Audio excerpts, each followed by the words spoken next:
Du coup, dis-nous avec quoi les auditeurs vont repartir après cette conférence.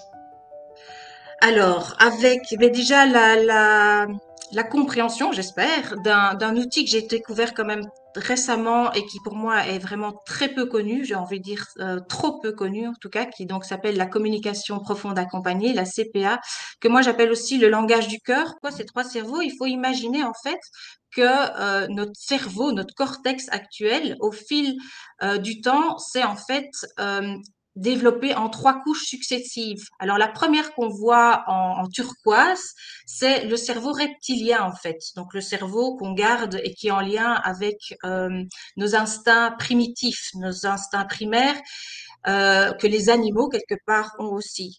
Mhm. Donc c'est tout ce qui est en lien avec l'alimentation, avec le sommeil, avec toutes les choses ben, en lien avec le corps. Donc le premier c'est de corps. Le deuxième cerveau, il va être en lien avec tout ce qui est émotionnel. Donc là, c'est le cerveau orange. Dans ce cerveau émotionnel, il faut aussi savoir que si on nous annonce quelque chose comme un décès ou simplement une dispute familiale, l'enfant aura beaucoup plus difficile d'arriver dans le troisième cerveau, le jaune, qui est vraiment le cerveau des apprentissages.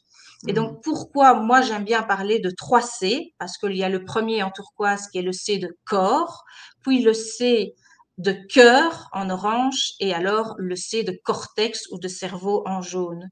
S'il y a une émotion justement qui n'est pas digérée ou qui n'est pas exprimée ou qui est présente, l'enfant aura aussi des difficultés à accéder aux apprentissages. Donc, il faut savoir qu'on est interconnectés les uns aux autres. Donc il y a un quatrième C et c'est celui-là dont je vais vous parler avec la CPA où il y a des connexions entre les gens évidemment.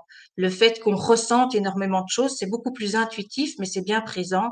On se rend compte en fait que les émotions, on les sent dans notre corps et elles ont un sens quelque part. Alors le mot Mhm. sens a plusieurs significations, mais quand je dis sens, c'est plutôt un sens vers l'avant ou vers l'arrière. Donc un sens plus d'expansion ou de repli sur soi quelque part. Donc la communication profonde accompagnée, c'est vraiment se connecter au cœur de la personne et lui retranscrire le texte de son cœur, c'est-à-dire quelque chose que notre inconscient sait très bien, mais que la tête parfois ne veut pas nous donner accès directement. Donc c'est vraiment comme quand on a une intuition, on sait que ça, on le ferait bien, et puis tout d'un coup, ah mais non, j'ai pas le temps, non, j'ai pas l'argent, etc. Donc la tête vient souvent pour nous protéger, nous mettre des informations complémentaires qui souvent nous bloquent en fait.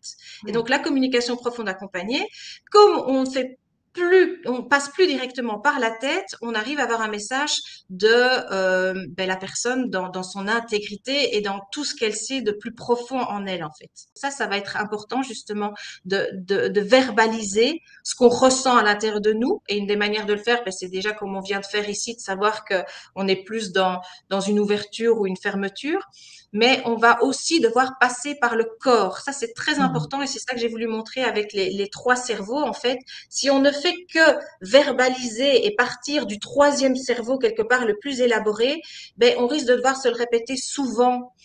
Alors que si c'est engrammé, programmé dans le corps, ça va rester beaucoup plus longtemps la transformation qu'on va faire. Là, mon objectif, c'est vraiment de pouvoir mettre ça à profit des enfants en difficulté avec les troubles d'apprentissage, justement, pour arriver à ce troisième cerveau et pouvoir évacuer ce trop-plein d'énergie ou ce corps qui est parfois trop figé. Donc, arriver au troisième C en passant par les deux premiers.